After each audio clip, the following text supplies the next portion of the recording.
Hola mis amigos, muy pero muy buenas tardes tengan todos ustedes. Me da muchísimo gusto poder saludarlos en una emisión más de Noticias desde el Centro. Qué bueno que están con nosotros en nuestra emisión de hoy viernes. Gracias a Dios que ya es viernes 25 de septiembre, el mes de la patria. Ya han transcurrido 269 días, le restan a este año únicamente 97 días. Estamos en la semana número 39. Hoy están de plácemes las personas que iban por nombre Anacario y Cristóbal. Si usted se llama Anacario o Cristóbal, hoy es el día de su santo. Felicidades. También para usted que nació un viernes 25 de septiembre, hoy cumple años. También reciba nuestras más sinceras felicitaciones y si usted celebra cualquier acontecimiento social, muchas pero muchas felicidades. Desde aquí, desde el centro de la República Mexicana, desde León, Guanajuato, la ciudad industrial del calzado, les enviamos un afectuoso abrazo, un fuerte abrazo para todos ustedes. Gracias. Muchas gracias por acompañarnos en nuestra emisión de este día. Yo les invito para que nos sigan en nuestras páginas. Estamos en YouTube, estamos en Twitter, en Facebook e Instagram. Todas a nombre de su servidor Guadalupe Garza Ruedas o bien Noticias desde el Centro. Qué bueno que nos acompaña en nuestra emisión de este día, esta tarde. Gracias, muchísimas gracias. Iniciamos nuestras informaciones de este día con el pronóstico del tiempo para Matamoros y toda la región. El día de hoy por allá en Matamoros, la temperatura máxima estará en los 31 grados centígrados, la mínima en los 23 grados centígrados. La sensación térmica estará en los 25 grados centígrados. En estos momentos, allá en Matamoros, la temperatura está en los 30 grados centígrados y hay 33% de posibilidades de lluvia, aumentando a más del 40% el día de hoy. En Matamoros, soplan vientos del este 5 kilómetros por hora. La humedad relativa 92%, la presión atmosférica está en los 1014 milibares. En Matamoros, hoy viernes, el sol salió a las 7 de la mañana con 19 minutos y se oculta a las 7 de la noche con 21 minutos. Estas son las condiciones del tiempo para Matamoros, Tamaulipas. Ahora les informo sobre las condiciones del tiempo aquí en León, Guanajuato. La temperatura máxima estará en los 27 grados centígrados, la mínima en los 12 grados centígrados. La sensación térmica en los 16 grados centígrados. Hoy viernes será aquí en León un día mayormente nublado. La temperatura en estos momentos en los 24 grados centígrados. No hay posibilidad de lluvias durante el transcurso de este día. Aquí en León hay calma, no soplan vientos. La humedad relativa 76%. La presión atmosférica está en los 1011 milibares. Aquí en León el sol salió a las 7 de la mañana con 36 minutos y se oculta a las 7 de la noche con 39 minutos. Estas son las condiciones del tiempo tanto para Matamoros como para León, Guanajuato. Vamos a los encabezados de los principales diarios que circulan a nivel nacional. Esto es lo que publican hoy estos diarios que circulan, como repito, a nivel nacional. En portadas, la Corte perfila bajar consulta sobre expresidentes. Los diarios destacan hoy viernes el planteamiento del ministro Luis María Aguilar para declarar inconstitucional la consulta promovida por AMLO. Los principales diarios nacionales destacan hoy viernes que el proyecto del ministro Luis María Aguilar plantea rechazar la solicitud de consulta promovida por el gobierno federal. Otros temas relevantes son los pronósticos para la recuperación económica del país y el llamado a que haya inversión privada con este fin. Excelsior publica: perfilan bajar consulta sobre expresidentes. Excelsior destaca hoy viernes que el proyecto del ministro Luis María Aguilar plantea que la Suprema Corte eche para abajo la solicitud de consulta del presidente López Obrador para enjuiciar a expresidentes. El tema se discutirá en el Pleno de la Corte el próximo jueves 1 de octubre. Dice Excelsior: entre los huesos de Cocula hay 17 a 41 desaparecidos. La Jornada publica: AMLO llama a la Corte a no dejarse intimidar y oír al pueblo. La Jornada lleva como nota principal el llamado que el presidente López Obrador hizo a la Suprema Corte para que no se deje intimidar. En su resolución sobre si es procedente o no la consulta para enjuiciar a expresidentes que él mismo promueve, dice la Jornada. Fuera de control la pandemia de COVID-19, advierte la Organización de las Naciones Unidas. Mientras tanto, el Universal pide a Delgado que aclare el destino de 444 millones de pesos de la bancada de Morena. El Universal publica a 8 columnas que diputados de Morena piden a su coordinador, Mario Delgado, que les aclare cuál fue el uso de 444 millones de pesos correspondientes al grupo parlamentario, dice La Jornada en su edición de hoy. Mientras tanto, Reforma: paralizan un mes tren en Chihuahua. Reforma lleva como nota principal información acerca del bloqueo que desde hace un mes pobladores de Meoqui, Chihuahua, tienen montado sobre las vías del tren. Los pobladores protestan por la extracción de agua para pagar el Tratado de México con Estados Unidos, aunque esto ha provocado que más de 14,000 embarques no lleguen a su destino, dice Reforma. Rebotan cheque para pagar la rifa de el avión. Expulsan de Conagua a funcionarios paristas.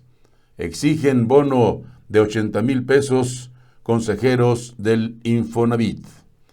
Por su parte, Milenio publica en su edición de hoy viernes: Romo, inversiones del sector privado, única esperanza para crecer. Milenio reporta que según declaraciones del jefe de la oficina de la presidencia, Alfonso Romo, las inversiones privadas son la única esperanza de que la economía mexicana vuelva a crecer. Dicen las noticias que se publican hoy en Milenio. Y por otra parte, El Financiero: Banco de México, inciertos ritmo y trayectoria de la recuperación. El Financiero publica en portada una entrevista con el gobernador del Banco de México, Alejandro Díaz de León, quien advierte que el rumbo y la velocidad de recuperación de la economía mexicana todavía son poco predecibles. Publica El Financiero en sus páginas este día. Celebran juaristas y oposición proyecto de Aguilar en la Suprema Corte de Justicia de la Nación. Celebran juristas esta decisión de el ministro. Estas y otras noticias son las que podrá usted leer más ampliamente en las páginas de los principales diarios que circulan a nivel nacional. Está usted en Noticias desde el Centro, una nueva forma de informar. En otras noticias de este día, el audio de una reunión entre líderes del Movimiento de Regeneración Nacional, Morena, Alfonso Ramírez Cuellar, y Berta Luján, obtenido por el diario Reforma, pone en evidencia un posible acuerdo para impulsar la candidatura del diputado Porfirio Muñoz Ledo a la dirigencia nacional del partido. La grabación editada tiene una duración de 3 minutos con 7 segundos y por el sonido de la voz de los participantes, el diario los identifica como Ramírez Cuellar, Luján y Arturo Alcalde, esposa de Berta Luján. De acuerdo a su contenido, también se pone en evidencia una preocupación porque el legislador Mario Delgado sea quien llegue a la dirigencia del partido. Incluso una interlocutora identificada como Berta Luján habla de meterle a la resistencia para que no se queden con todo, en caso de que Delgado sea elegido como dirigente del partido Morena.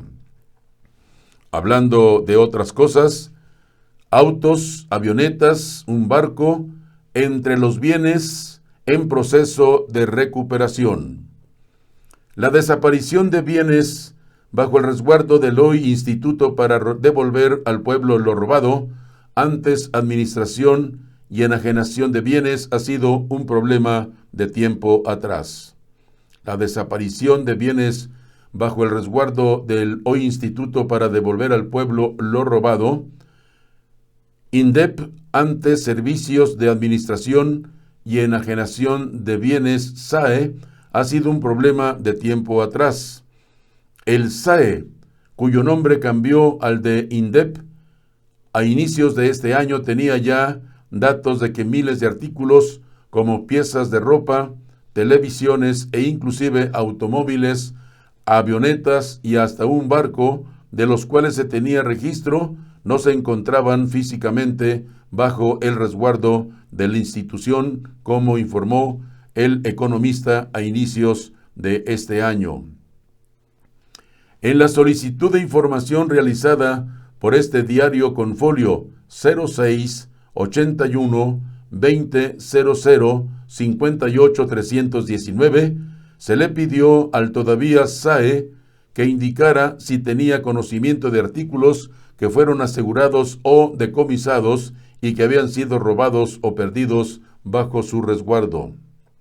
Ante ello, la institución indicó que lo que corresponde a si en el periodo se han perdido o robado algunos de los artículos decomisados o asegurados, la Dirección Corporativa de Coordinación Regional remite un listado en el que se señalan los bienes que están en proceso de recuperación.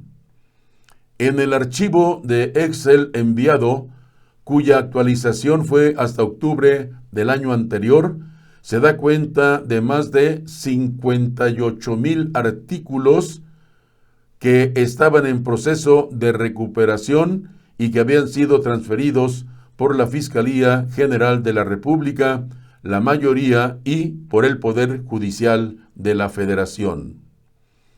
Entre lo informado destacan, por ejemplo, que había 47 automóviles transferidos por la Fiscalía General de la República que se encontraban en dicho proceso de recuperación. La recepción física de los automotores por parte del SAE van desde el 24 de marzo del año 2006 y hasta el 11 de abril del 2017. Se informó también de 4 avionetas en proceso de recuperación, transferidas al SAE por la Fiscalía General de la República entre el 15 de octubre del 2009 y hasta el 18 de marzo del 2014. Destacó también un barco, imagínense, transferido el 18 de agosto del 2006, así como 2 balsas con motor fuera de borda, una transferida al SAE el 19 de mayo del 2008 y otra el 24 de septiembre del 2010.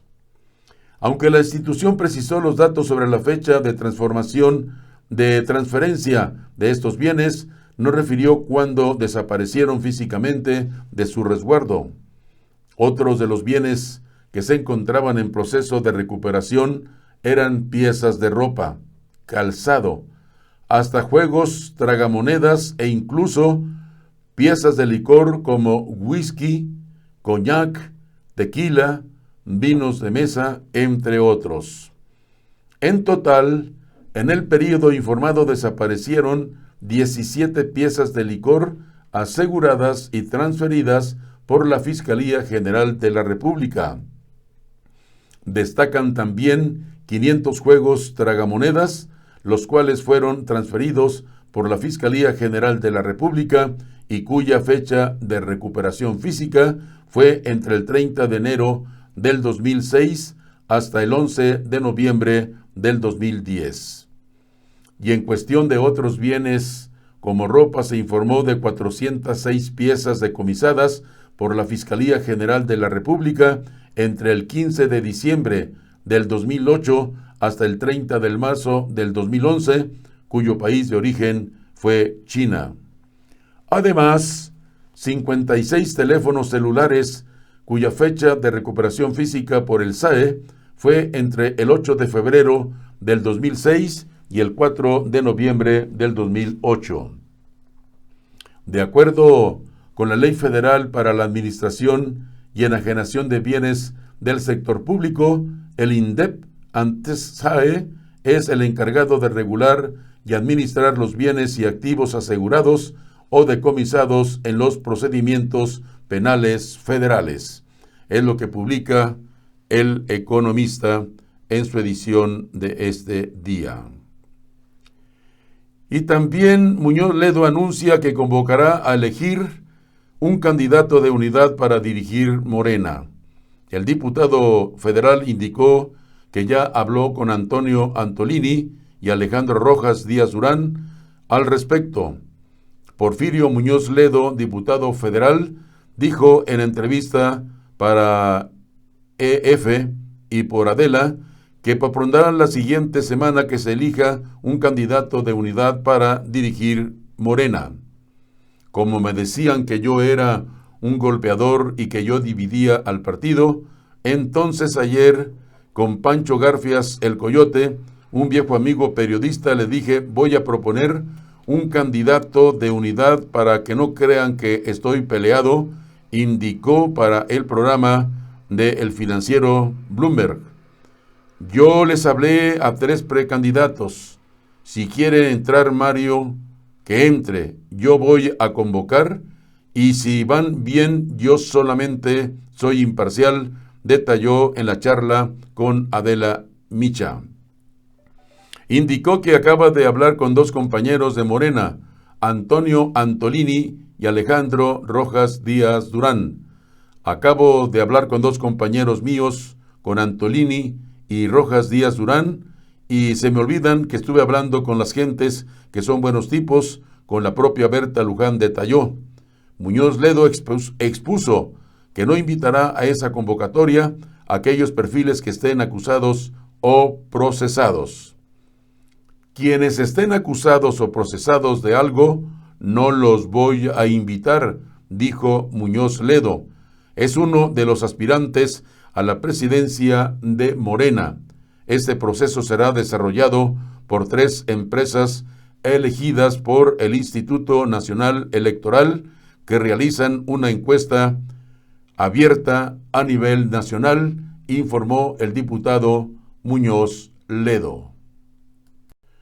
Habrá mayor cautela en las próximas decisiones monetarias, dicen los analistas. El nuevo recorte a la tasa de interés está supeditada a la elección presidencial de los Estados Unidos. El Banco de México continuará flexibilizando su política monetaria a pesar de introducir un tono de mayor cautela en el comunicado. Esta es la percepción que tienen estrategas financieros de Goldman Sachs, Banco Base y del broker global Oanda. Coincidiendo con ellos, el economista senior para América Latina, Andrés Abadía, matiza desde Londres que el próximo recorte de tasas estará supeditado al resultado electoral de los Estados Unidos. El anuncio monetario está programado para noviembre 11. Creemos que podría ser de 25 puntos base para dejar la tasa en 4%, pero la reunión se realizará una semana después de las elecciones presidenciales en los Estados Unidos, por lo que la volatilidad del mercado podría detener la mano del Banco de México, sostuvo.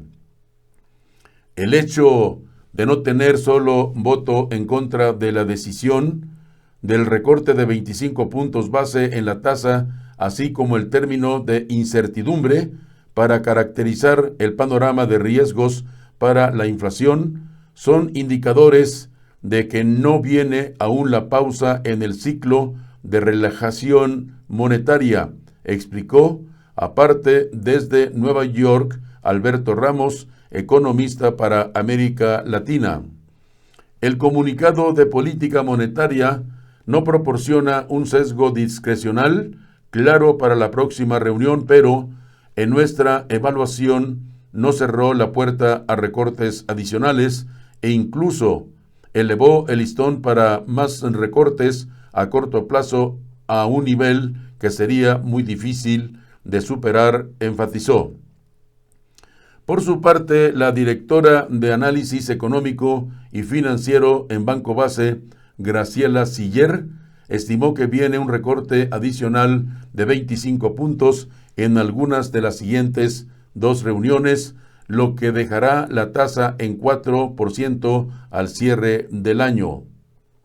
La holgura en la brecha del producto terminará por restar presión a la inflación e incluso el año entrante podría haber más recortes si la inflación se modera bajo de 4%, proyectó. Para el analista de mercados en el broker Oanda, Edward Moya, también quedó abierta la posibilidad de más recortes, sobre todo ante la próxima salida del subgobernador Javier Guzmán para el cierre del año. Un relevo en la Junta de Gobierno que podría proporcionar una ligera inclinación a una mayor moderación en la tendencia de la política monetaria para el próximo año 2021. Y en noticias que nos llegan desde Venezuela, el reclamo de un militar retirado a Vladimir Padrino López: no recibimos pensión sino una pequeña ayuda que no cubre el 5% de la canasta básica. El mayor Ramón Antonio Arteaga le reclamó al ministro de la Defensa porque los militares retirados y afiliados sufrimos la peor crisis económica y social de toda la historia allá en Venezuela. La situación médico-asistencial de los militares en Venezuela era caótica antes del COVID-19. La pandemia la ha convertido en desesperante de sobrevivencia. En el hospitalito del Fuerte Tiuna es un privilegio solo para los altos jerarcas del gobierno y sus familiares. Al personal médico, inclusive médicos, los envían a los hospitales del Ídice, al Pérez Carreño y al Domingo Luciani. El miedo hace estragos ante la cantidad de militares contagiados y ya fallecidos. Un oficial del ejército en Venezuela, el mayor retirado Ramón Antonio Arteaga, promoción 1974, le envía una fuerte exigencia al ministro de la Defensa Nacional. Los militares retirados y afiliados sufrimos la peor crisis económica y social de toda la historia de Venezuela. Por culpa de los entes responsables que no cumplen ni hacen cumplir la Constitución de la República Bolivariana de Venezuela, ni las leyes correspondientes para recibir una pensión digna, un sistema de salud adecuado y eficiente, un sistema de seguridad de vida, salud y hospitalización, un sistema recreacional y atención al adulto mayor, le dice. Indica que le solicitan al general en jefe Vladimir Padrino López, ministro de la Defensa del ente rector responsable en la materia, soluciones a tan difícil y precaria situación por la cual estamos atravesando todos los militares allá en Venezuela. Un estudio confirmó que el COVID-19 es más mortal en personas con diabetes. Un informe basado en una encuesta realizada en Reino Unido concluyó que cerca de los 24,000 muertes por COVID-19 en aquel país, el 30% ocurrió en personas con diabetes. Durante el encuentro anual de la Asociación Europea para el Estudio de Diabetes, analizaron las causas.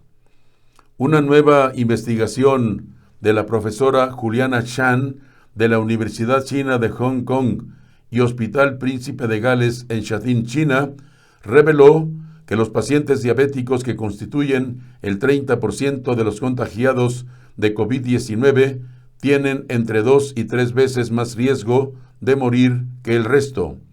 Según anunciaron en la sesión especial de COVID-19 que tiene lugar en la reunión anual en línea de Asociación Europea para el Estudio de la Diabetes. Los principales factores de riesgo de mortalidad incluyen la edad avanzada y las afecciones crónicas, en particular la obesidad, la diabetes, la hipertensión, las enfermedades cardíacas y renales, así como la privación social, los grupos étnicos minoritarios y las personas con acceso deficiente a la atención. Estas afecciones coexistentes frecuentes resaltan la complejidad de COVID-19, explicó la profesora Chan.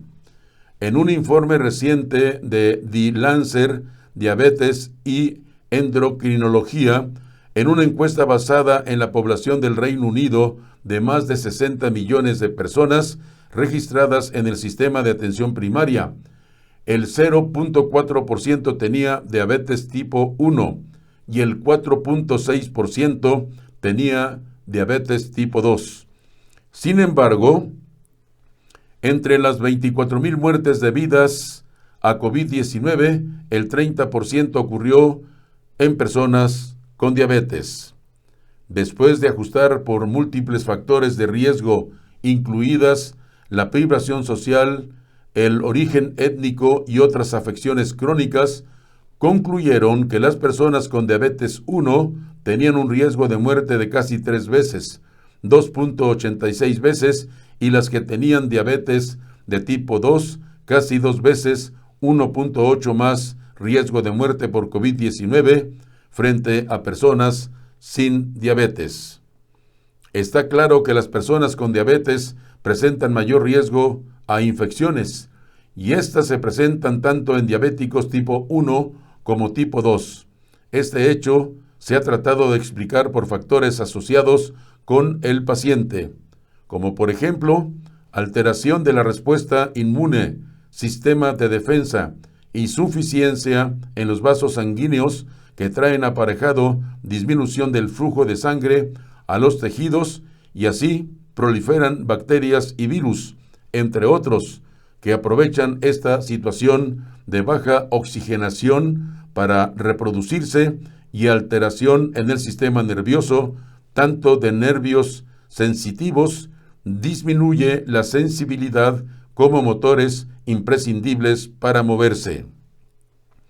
La médica endocrinóloga Cynthia, durante el trayecto, explicó que los factores que dependen de la diabetes favorecen estas situaciones, es decir, hipo o hiperglucemias, inflamación en el sitio de inyección de la insulina en el caso de que se use, y además, en síntesis, son varios los elementos que interactúan para que las infecciones se den de manera más frecuente en estos pacientes. Es decir, las personas que sufren diabetes son las más propensas a contraer el coronavirus. Mientras tanto, el primer tianguis turístico digital generó $100 millones en volumen de negocio.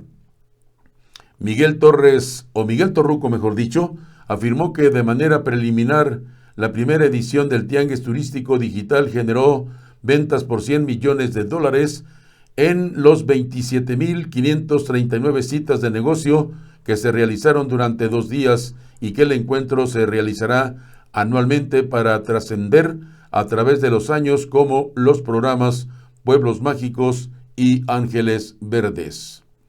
El secretario de Turismo, Miguel Torruco, afirmó ayer que 24 de septiembre que de manera preliminar la primera edición del Tianguis Turístico Digital generó ventas por $100 millones en las 27,539 citas de negocio que se realizaron durante 2 días y que el encuentro se realizará anualmente para trascender a través de los años, como los Pueblos Mágicos y los Ángeles Verdes, como ya se informó. Desde su perspectiva, el beneficio en la industria será tangible a partir de la próxima temporada de invierno y dará un gran impulso al proceso de reactivación turística luego de la afectación que ocasionó la pandemia del COVID-19. En la plataforma se logró un registro de 3,303 personas en las 48 horas y los puntos de exposición más visitados fueron City Express, el estado de Guerrero, Interjet, la ciudad de Mérida, Posadas de México, Puebla, Tren Maya, Fonatur, Vidanta, Xcaret, Yucatán. Durante el evento se presentaron 88,695 interacciones comerciales. Las adversas circunstancias que hoy afectan al sector turístico, al igual que los ámbitos de otros intereses, están exponiendo la realidad de un turismo socialmente responsable, dijo el funcionario. Los organizadores comentaron que en el encuentro virtual participaron 1,960 compradores nacionales e internacionales, 1,185 empresas de 44 países y hubo 217 expositores entre las empresas que optaron por no estar presentes, destacó Aeroméxico, la aerolínea bandera nacional. Está usted en Noticias desde el Centro, una nueva forma de informar. El nombre de Luis Cárdenas Palomino volvió a surgir tras darse a conocer que sobre el hombre de confianza del exsecretario de Seguridad Pública durante el sexenio de Felipe Calderón, Genaro García Luna, pesa una orden de aprehensión por el delito de tortura en agravio de Mario Alberto Vallarta Cisneros y Sergio Cortés Vallarta. Cárdenas Palomino fue el hombre más cercano de Genaro García Luna, acusado de narcotráfico en Estados Unidos. Fue director de Seguridad Regional de la Policía Federal. Sin embargo, no fue el único cargo que ocupó el egresado de la Universidad del Valle en la licenciatura en Derecho. La carrera del exfuncionario durante el sexenio de Felipe Calderón Hinojosa comenzó en el entonces Centro de Investigación y Seguridad Nacional, CISEN, de 1989 a 1993. Años más tarde, de 1997 a 2007, se abrió paso en la Procuraduría, ahora Fiscalía General de la República, donde tuvo cargos como dirección del primer grupo operativo del Centro Nacional de Control de Drogas, dirección del primer grupo de secuestros de la CIEDO, director general adjunto de la Policía Judicial Federal, primer director de investigación policial de la AFI. Para 2007, un año después de la elección de Felipe Calderón como presidente y ya en la Secretaría de Seguridad Pública Federal, se desempeñó como director general de Seguridad Privada, creador del Servicio de Protección Federal, coordinador de inteligencia para la prevención del delito, titular de la División de Seguridad Regional de la Policía Federal. En junio del 2009, el hombre considerado como el brazo operativo de García Luna fue designado como titular de la División de Seguridad Regional de la Policía Federal, último puesto dentro de los cargos públicos en el país. En el año 2012, Cárdenas Palomino anunció a la opinión pública que se daba de baja de la Policía Federal. Tras su salida de la extinta Policía Federal, Luis Cárdenas Palomino, se convirtió en director general de la empresa, una empresa privada de seguros. Y ahora, un juez federal giró una orden de aprehensión en su contra en respuesta a la causa penal 10/2020 que inició la Fiscalía General de la República contra 13 elementos y exmandos de la Policía Federal, entre ellos Luis Cárdenas Palomino, por su presunta responsabilidad en el delito de tortura contra 4 personas detenidas el 27 de abril del año 2012. De ser encontrado culpable, el hombre de confianza de Genaro García Luna podría enfrentar la pena de 3 a los 12 años de prisión, tiempo que estipula la ley federal para prevenir y sancionar la tortura. Mientras tanto, farmacéuticas ganan 190,000 millones de dólares en valor de mercado.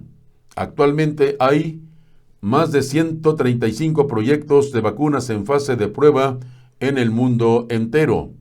En lo que va del año 2020, el valor de capitalización bursátil de 20 farmacéuticas ha crecido 194,360 millones de dólares, impulsado por la esperanza de que podrán desarrollar una vacuna eficiente contra el COVID-19. Actualmente hay más de 135 proyectos de medicamentos en fase de prueba, donde Moderna lidera la competencia. Dichos proyectos no solo generan ingresos directos para las empresas farmacéuticas, sino que además ha disparado el precio de sus acciones en el mercado bursátil. Las acciones de la estadounidense Moderna, por ejemplo, han ganado 243.35% en el 2020 en la bolsa de Nueva York, mientras que las acciones de BioNTech y Johnson & Johnson, también en Wall Street, han subido 88.40, 1.03% respectivamente. Los papeles de la británica AstraZeneca han subido 19.18% en la Bolsa de Londres en este año. Hay emisoras que aún con rendimientos superiores en sus acciones que no han logrado avances en sus vacunas.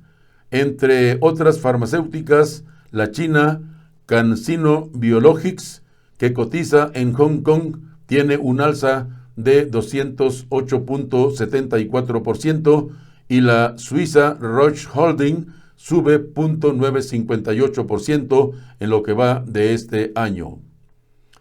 Hay firmas del sector salud que han tenido pérdidas en el valor de sus papeles en bolsa este año. Tal es el caso de las estadounidenses BioMarin, que caen 7.24%, la Pfizer con una minusvalía de 5.30%, así como la alemana Bayer, que pierde 21.07%.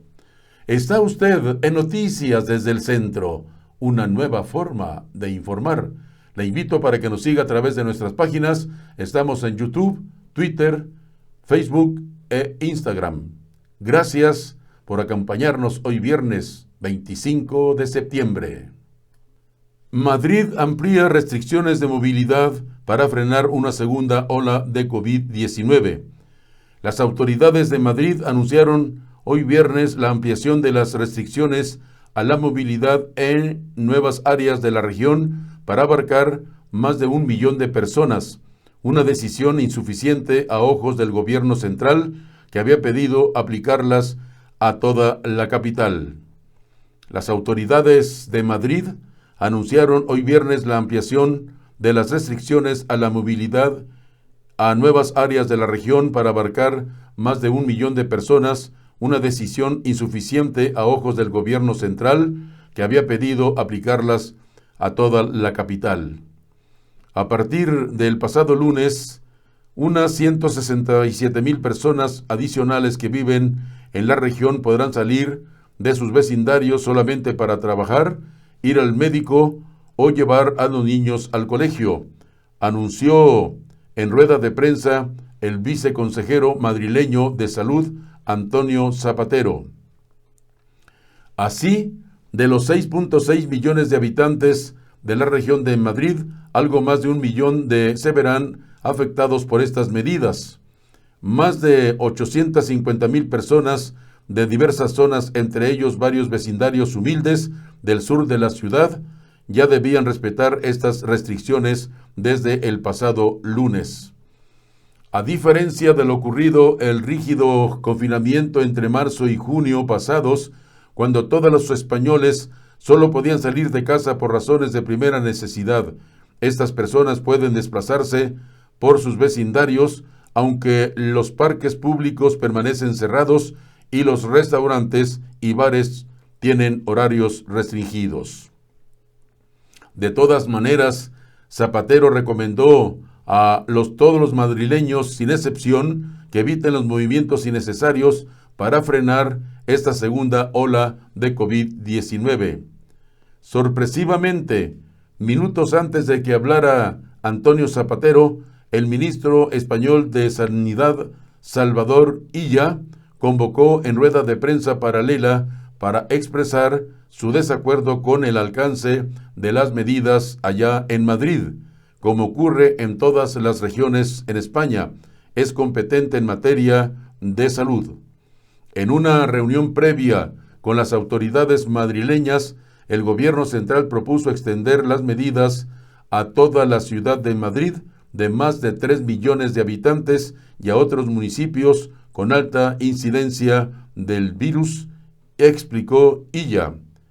Illa había llamado ya a principios de semana a los residentes de la región de Madrid, epicentro de la epidemia en España, a restringir sus movimientos y contactos a lo esencial. El gobierno central no puede imponer decisiones en materia sanitaria, salvo si toma medidas como declarar un estado de alarma, tal y como ocurrió entre marzo y junio, una opción que por el momento se descarta. Y en otras noticias, el presidente anuncia limpieza en las filas de Conagua. El presidente Andrés Manuel López Obrador anunció una limpieza en la Comisión Nacional del Agua al señalar que está tomada por intereses partidistas del Partido Acción Nacional. Igualmente dijo que este viernes presentará un informe de la manera en que productores, en especial nogaleros, han acaparado el líquido en Chihuahua. En conferencia de prensa, precisó que los cambios en Conagua se aplicarán primero a nivel federal, pero también habrá movimientos en distintas entidades porque también hay problemas en Sonora y en la región de La Laguna. Dijo además que la presa La Boquilla, donde ocurrieron los hechos el pasado 8 de septiembre, no opera actualmente porque está tomada, y reiteró que en todo ello hay intereses politiqueros e incluso conspiraciones de ese tipo. No se puede operar porque la tienen tomada, y la verdad, aunque es lamentable la pérdida de vida de la señora, todo esto que sucedió esa noche, el acto de provocación de la mañana, fue gravísimo porque había 400 elementos en la presa y llegan 2.500, muchos acarreados, porque ni modo que todos sean productores que requieran el agua, dijo el presidente. Subrayó que quienes manejan el agua son una minoría, por lo cual este viernes presentará un documento al respecto. Dice el presidente que hoy viernes va a dar a conocer los datos solo de una familia productora de nuez que tienen nogaleras. Van a ver los permisos de agua que tienen, el gran acaparamiento del agua, y también adelantó que va a haber cambios en la Conagua porque está tomada la Conagua por estas personas, por un partido, Acción Nacional. Igualmente, manifestó su desacuerdo con los comentarios del gobernador de Chihuahua, Javier Corral, quien acusa venganza del gobierno federal al retirarlos de la mesa de seguridad. El presidente López Obrador dijo que lo que se decía en esa mesa era de inmediato entregado a dirigentes del Partido Acción Nacional. No porque tenemos que definir posturas, cómo vamos a estar tratando de asuntos de interés nacional cuando tenemos la oposición al interior, cuando se está conspirando en estas reuniones. Toda la información que se daba a conocer de inmediato la sabían los integrantes de ese partido. Entonces, así no, dijo el presidente López Obrador. A 4 días de que se cumplan 6 meses del primer caso detectado en México de COVID-19, la epidemia registra 715,467 casos positivos, 84,348 sospechosos y 34,223 casos activos estimados. En el caso de las defunciones, la Secretaría de Salud informó que hasta el cierre de la semana epidemiológica, 37 han ocurrido, 75,439, un aumento de 490 respecto a lo informado el pasado miércoles, cuando en total se tuvieron 74,949. Durante la conferencia de prensa en Palacio Nacional, el subsecretario de Salud, Hugo López-Gatell, reconoció que un crecimiento en el número de contagios en las últimas 48 horas. Abrimos la semana con un porcentaje de positividad de 37%. Esto ocurrió el domingo pasado, cuando inician las semanas epidemiológicas y tenemos un incremento que no habíamos tenido en el porcentaje de positividad de 2 puntos porcentuales. No es en sí mismo un motivo de alerta, pero tenemos que estar conscientes que aumentó el porcentaje de positividad, comentó el subsecretario. Explicó que al cierre de la última semana del mes de julio, la semana 29, se registró un 57% y desde entonces se había tenido una reducción sostenida desde hace un par de días, cuando se tuvo una variación al alza de 2%. El 43,73% de las personas estudiadas han resultado positivos por COVID. México sigue teniendo una tasa alta de letalidad que alcanza 10,54%, mientras a nivel mundial es de 3,05%. Los casos positivos de COVID en el mundo representan el 0,53% de la población y en nuestro país el 0,56%.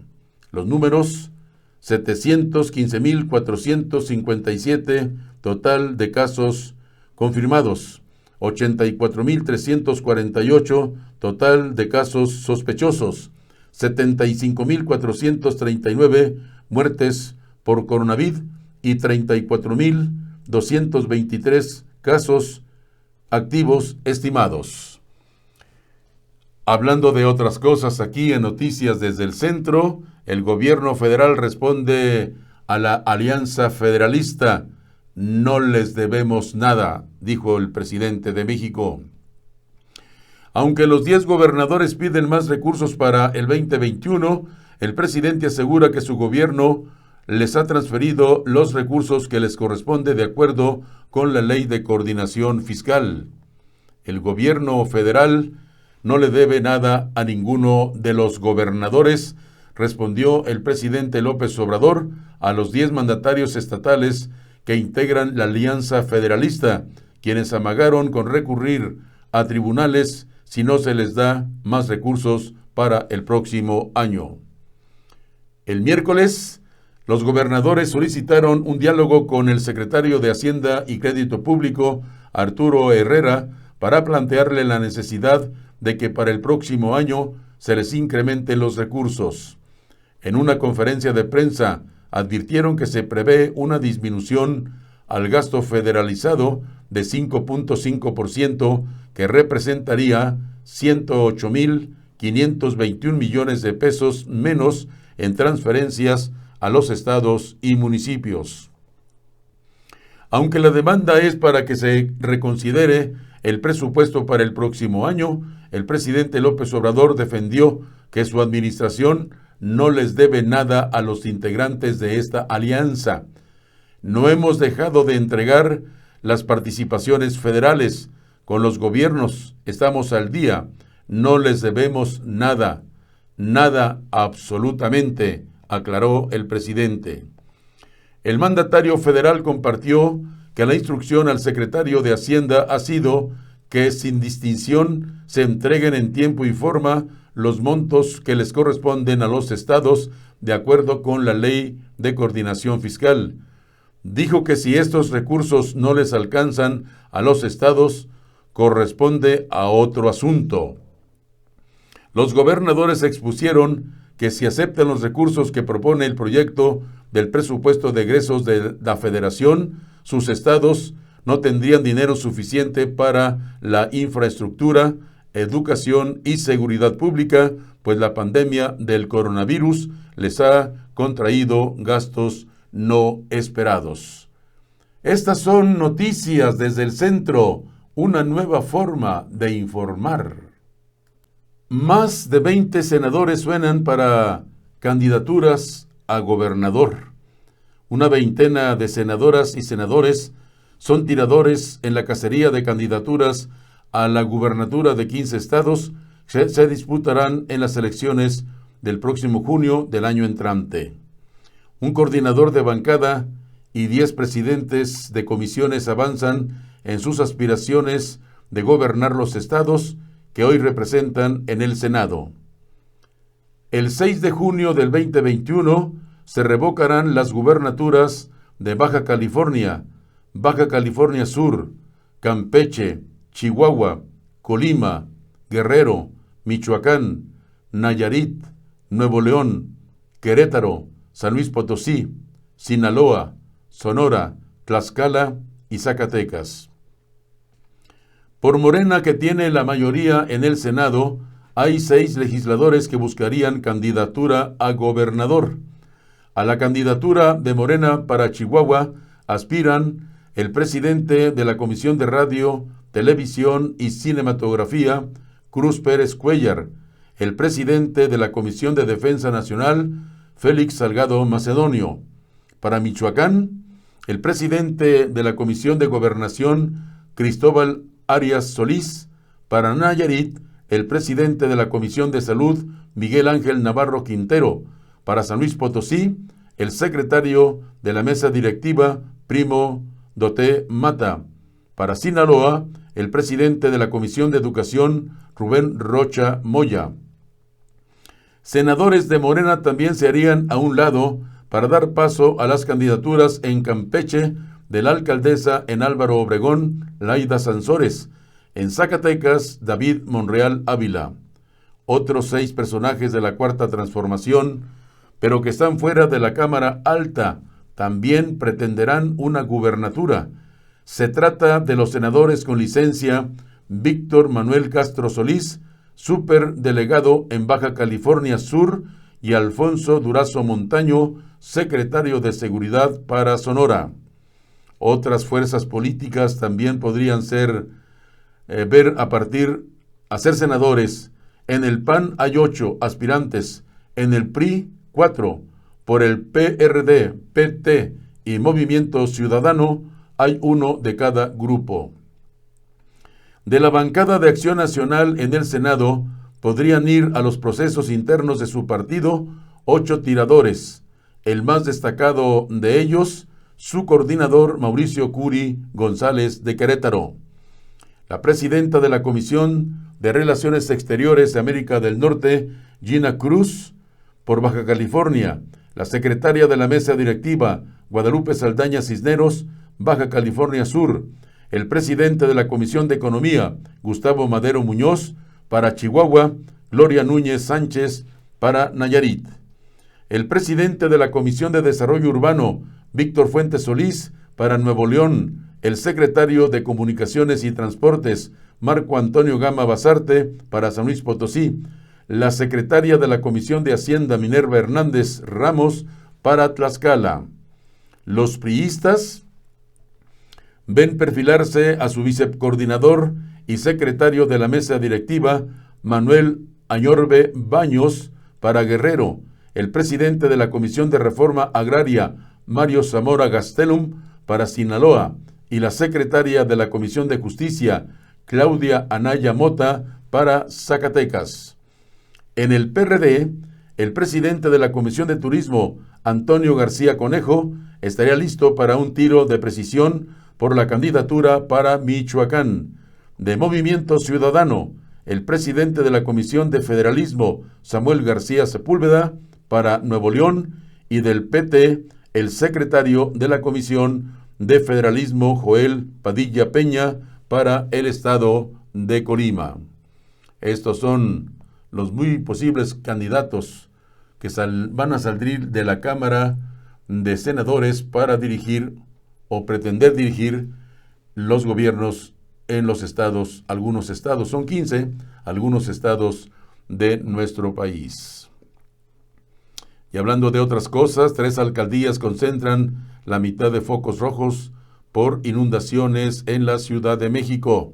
Se trata de Iztapalapa, Gustavo Amadero y Cuauhtémoc. Son las demarcaciones con más zonas de riesgo ante anegaciones. Solo la primera acumula 1 de cada 4 puntos. 3 alcaldías concentran el 48.72% de los 2.750 puntos de muy alto riesgo ante inundaciones identificadas en la Ciudad de México. Iztapalapa se encuentra en primer lugar con 640 puntos, seguida de Gustavo Amadero con 402 y Cuauhtémoc con 298. Clasificados como de alto riesgo, se suman otros 386 puntos, de los cuales 84 se concentran en la Gustavo A. Madero, 76 en Iztapalapa y 40 en Tláhuac, de acuerdo con información del Atlas de Riesgo publicado en el portal Datos CDMX. Las lluvias del 15 y 16 de septiembre pasados, calificadas como atípicas por la jefa de gobierno Claudia Sheinbaum, afectaron alrededor de 2,000 viviendas en toda la ciudad, de las cuales 1,380 se ubican en Iztapalapa, la demarcación más afectada por las inundaciones.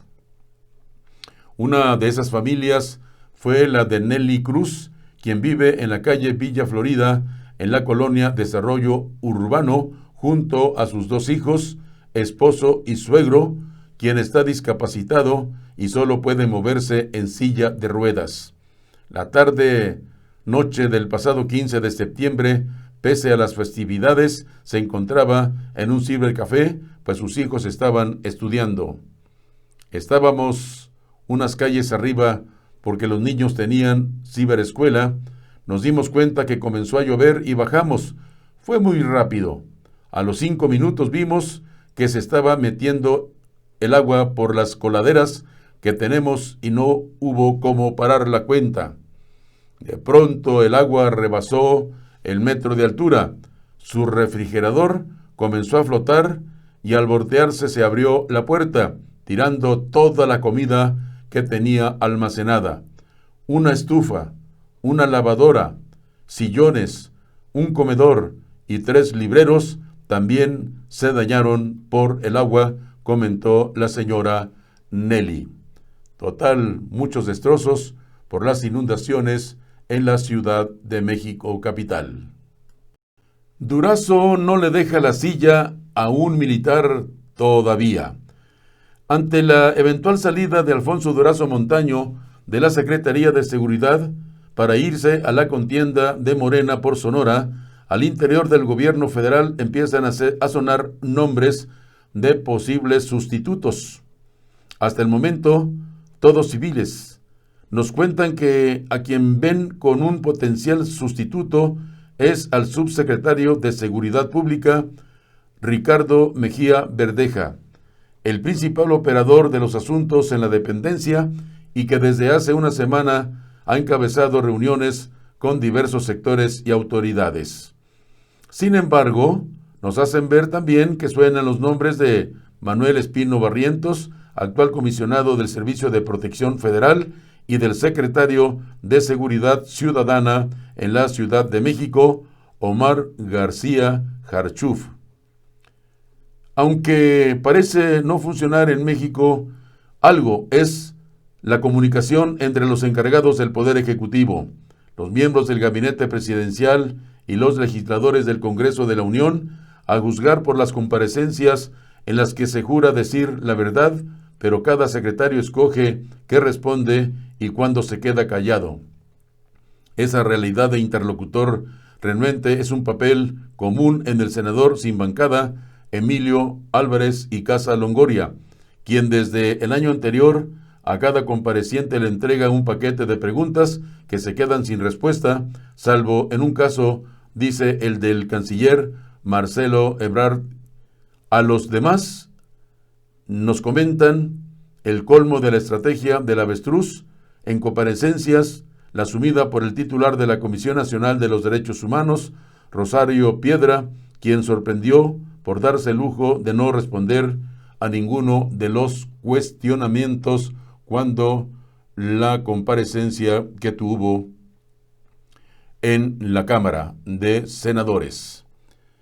Lluvias atípicas azotan la Ciudad de México, afectaciones en el metro y viviendas, como ya le informé. La Ciudad de México ha registrado lluvias atípicas por 2 días consecutivos, a los cuales han sido mayores a los 100 milímetros de agua acumulados tan solo en 24 horas y han dejado a su paso afectaciones a viviendas y sobre todo en el sistema de transporte público en la Ciudad de México. Y por otra parte, el gobierno culpa a familias con nexos políticos de acaparar agua allá en Chihuahua. La administración de López Obrador señaló que familias de agricultores con vínculos políticos al PRI y PAN acaparan agua para sus negocios y los acusó de causar el conflicto en aquella entidad. El gobierno de Andrés Manuel López Obrador acusó a 2 familias de productores agrícolas de Chihuahua de usar sus vínculos con políticos del PRI y el PAN para acaparar agua para sus negocios y con ello generar un conflicto en la entidad y obstaculizar que México cumpla el Tratado de Aguas que tiene con Estados Unidos desde el año 1944. Durante la conferencia de prensa mañanera de hoy viernes, el subsecretario de Seguridad Federal, Ricardo Mejía Verdeja, señaló a 2 familias como las principales promotoras de protestas en contra de la entrega de agua. Dijo los Urión Barrenecha Sánchez y los Porras Muñiz. Según el funcionario, los Uniona Barrenecheas Sánchez son productores de nogal y tienen nexos con el gobernador priista César Duarte, incluso con el actual gobernador panista Javier Corral, en tanto que los Porras Muñiz son productores de cebolla y son respaldados por el diputado local panista Jesús Valenciano.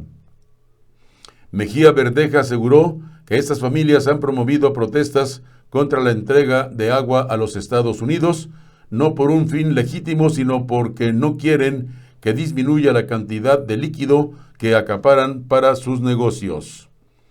Hay una red de políticos acaparadores de agua y presuntamente delincuentes vinculados a toda esta trama, es decir, no es un movimiento espontáneo. No ha habido falta de agua, ha habido siempre flujo. Lo que vemos detrás de toda esta embestida contra la Guardia Nacional de descalificación es que evidentemente quieren seguir en su negocio, dijo. Ante el director para América del Norte de la Cancillería, Roberto Velasco, y la directora de la Comisión Nacional del Agua, Blanca Jiménez, insistieron en que México está obligado a cumplir con el tratado que tiene con los Estados Unidos. Los funcionarios también señalaron que los estados fronterizos están obligados a aportar un volumen de agua para el pago a los estadounidenses y que la cantidad que aporta Chihuahua ha ido disminuyendo en los años más recientes, dijo. Está usted en Noticias desde el Centro, una nueva forma de informar. Esta es la información que estamos recibiendo desde Matamoros. Beneficia a familias de diversas colonias programa Descacharrizando Matamoros. Para proteger la salud de los matamorenses, el gobierno municipal continúa trabajando en el programa Descacharrizando Matamoros, esto con el propósito de seguir avanzando en la eliminación de criaderos del mosco transmisor del dengue.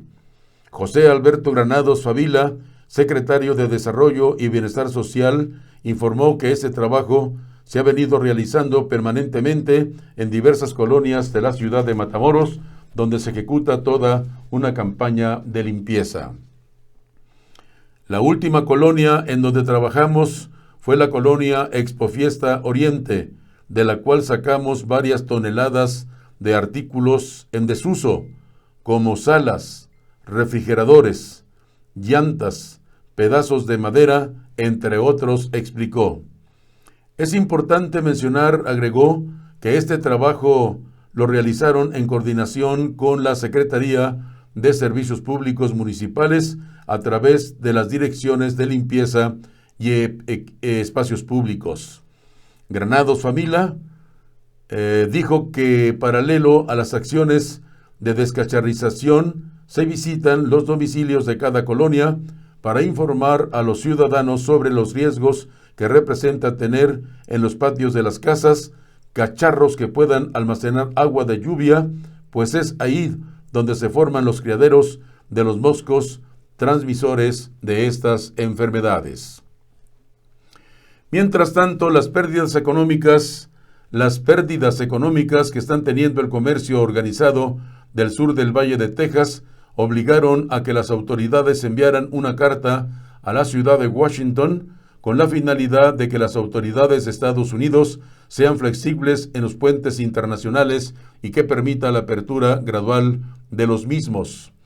Lo anterior lo dio a conocer el representante del gobierno de Tamaulipas en Texas, ingeniero Francisco Galván Garza, quien destacó que estas medidas no solo afectan al comercio de México o de Matamoros, sino en general, ya que también en el lado americano existe una situación económica nada favorable. Comentó que solo basta hacer un comparativo en un solo día del año 2020 con el 2019 de septiembre del aforo por los 3 puentes internacionales que se tienen en esta frontera para darse cuenta de la disminución del flujo en un 50%, cuando pasaban alrededor de 4.500 autos, en estos momentos solo pasan 2.000. Manifestó que es por eso de la preocupación de las autoridades de Texas, quienes hicieron llegar una carta a la ciudad de Washington, específicamente a la Casa Blanca, para que haya una consideración y que la flexibilidad en las fronteras llegue. Recordó que tanto los comercios del Valle de Texas como de la frontera norte de Tamaulipas se están viendo afectados por estas restricciones que se tienen en los cruces internacionales. Es por eso de la necesidad que lo más pronto posible haya cambios para bien de ambos lados de la frontera, manifestó el ingeniero Alejandro Galván Garza, o mejor dicho, Francisco Galván Garza. Alejandro, nuestro amigo, en paz descanse. Estamos en Noticias desde el Centro, desde León, Guanajuato. Vamos a las noticias que se generan aquí en Guanajuato. En el estado de Guanajuato, hablando de coronavirus, suman 41.395 casos confirmados del COVID-19, 2.750 se encuentran bajo investigación, mientras que ya son 53.758 casos los descartados. La suma asciende a 35.982 los casos recuperados del padecimiento y son 2.751 los decesos en la entidad guanajuatense. Los números son los siguientes: en Acámbaro 28, a Paseo el Alto 10, a Paseo el Grande 28, Celaya 262, Comonfort 19, Cortázar 58, Cuerámaro 7, Doctor Mora 6, Dolores Hidalgo 51, Guanajuato Capital 79, Guanímaro 7, Irapuato 280, Jaral del Progreso 11, Jerécuaro 6, León 1003, Manuel Doblado 14, Moroleón 16, Ocampo 10, Pénjamo 45, Pueblo Nuevo 1, Purísima del Rincón 21, Romita 35, Salamanca 155, Salvatierra 44, San Diego de la Unión 7, San Felipe 22, San Francisco del Rincón 59, José Iturbide 19, San Luis de la Paz 59, San Miguel Allende 28, Juventino Rosas 40, Santiago Marabatío 5, Silao 162, Tarimoro 6, Tierra Blanca 4, Uriangato 15, Valle de Santiago 45, Victoria 3, Villagrán 34, Jichú 3 y Yuriria 17. De acuerdo con la información proporcionada por la Secretaría a través de la Secretaría de Salud, a través de su página oficial coronavirus.guanajuato.gov.mx. Estos son los datos del coronavirus aquí en el estado de Guanajuato. Y mientras tanto, también en el estado de Guanajuato actualmente existen 2.555 plazas para policías municipales, de acuerdo a datos oficiales del Compromisos Municipales en materia de seguridad, que establecen el número de plazas disponibles y ocupadas para desempeñar de la mejor manera la labor de seguridad. Son 2.255 plazas las disponibles, de las que se tienen registro. Son de 40 municipios en la entidad, ya que solo en 6 localidades se tiene cubierto el personal de seguridad. Sin embargo, de acuerdo a la recomendación de la Organización Mundial de las Naciones Unidas, por cada 100,000 habitantes debe haber 300 policías. Las plazas que se autorizaron en la entidad de manera oficial fueron 7,593, de las cuales únicamente se tienen ocupadas 5,338. En la actualidad, los municipios que presentan un mayor número de vacantes en la entidad guanajuatense son, entre otros, está el municipio de León, en donde se autorizaron 2,549 plazas, de las cuales tan solo están ocupadas 1,797. El secretario de Seguridad Pública en León, Mario Bravo Arrona, indicó que el proceso de selección lleva su tiempo, pero no por falta de aspirantes, sino por los filtros de calidad que se establecen en cada proceso. Por indicaciones del alcalde Héctor López Santillana, tenemos que llegar a cubrir 2,700 elementos antes de llegar el próximo año, que es octubre del 2021. Al día de hoy contamos con más de 1,800 elementos de seguridad y un promedio de 800 elementos de tránsito. Tenemos un promedio de 312 cadetes que pueden llegar a ser policías y 53 que pudiesen ir a tránsito, señaló el secretario. Comentó que para finales de este año se tiene proyectada la meta de llegar a los 2,000 policías en la localidad, por lo que ahora trabajan en establecer los procesos de selección, ya que hay más de 500 aspirantes interesados en ingresar a las filas de la Policía Municipal. Sin embargo, no todos quedan en el proceso de selección. Si vemos posible que logremos cumplir con la meta de los 2,000 elementos a finales de este año, al llegar a la meta del alcalde de los 2,700, mencionó el titular. Señaló que el proceso, pese a la pandemia, se mantiene ágil ya que todo se lleva a cabo por medio de redes sociales y páginas oficiales de la dependencia, facilitando el trámite de los interesados sin tener que acudir a un establecimiento directo.